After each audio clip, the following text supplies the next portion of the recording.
আসসালামু আলাইকুম সবাইকে, welcome to my channel Rifas blog studio. আজকে আমি আপনাদের সাথে ইফতারের এমন কিছু আইটেমের রান্নার রেসিপি শেয়ার করব যেগুলো ছাড়া ইফতার চলেই না। প্রথমে একটি বাটিতে এই বড় চামচে 3 চামচ বেসন নিয়ে নিলাম। তারপর 1 চামচ আটা ও হাফ চা চামচ লবণ, জিরা ও হলুদ মরিচের গুঁড়ো নিয়ে নিলাম। সবকিছু ভালো করে মিশিয়ে নিয়ে হাফ চামচ আদা রসুন বাটা দিয়ে 2 কাপ পরিমাণ পানি দিয়ে দিলাম। এখানে পানিটা বুঝে নিতে হবে, কারণ বেসনের গোলাটি বেশি পাতলাও হবে না আর বেশি মোটাও হবে না। হাফ চামচ পরিমাণ বেকিং পাউডার দিয়ে একপাশে রেখে দিলাম। অন্য একটি বাটিতে পেঁয়াজ, কাঁচামরিচ ও লবণ দিয়ে ভালো করে মেখে নিয়ে সিদ্ধ করা আলুগুলো দিয়ে ভর্তা করে নিলাম। তারপর গ্রেটার দিয়ে লেবুর ছোলাগুলো গ্রেট করে নিয়েছি, আলুর সাথে ভালো করে মিশিয়ে নিলাম। আলুর চপ বানানোর জন্য আমি আলুগুলোকে গোল গোল শেপ করে নিলাম। একটি প্যানে আমি বেশি পরিমাণে তেল দিয়ে দিলাম। তেলগুলো গরম হয়ে গেলে বানিয়ে রাখা আলুগুলো আমি বেসনের ভিতরে দিয়ে তেলের উপরে ছেড়ে দিলাম। আলুর গায়ে যেন বেসনগুলো পুরোপুরি লাগে সেইভাবে দিতে হবে। এইভাবে ব্রাউন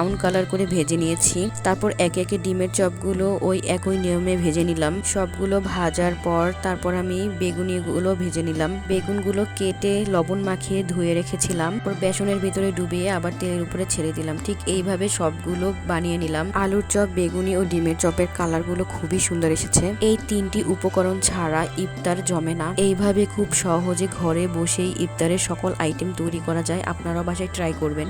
ধন্যবাদ সবাইকে।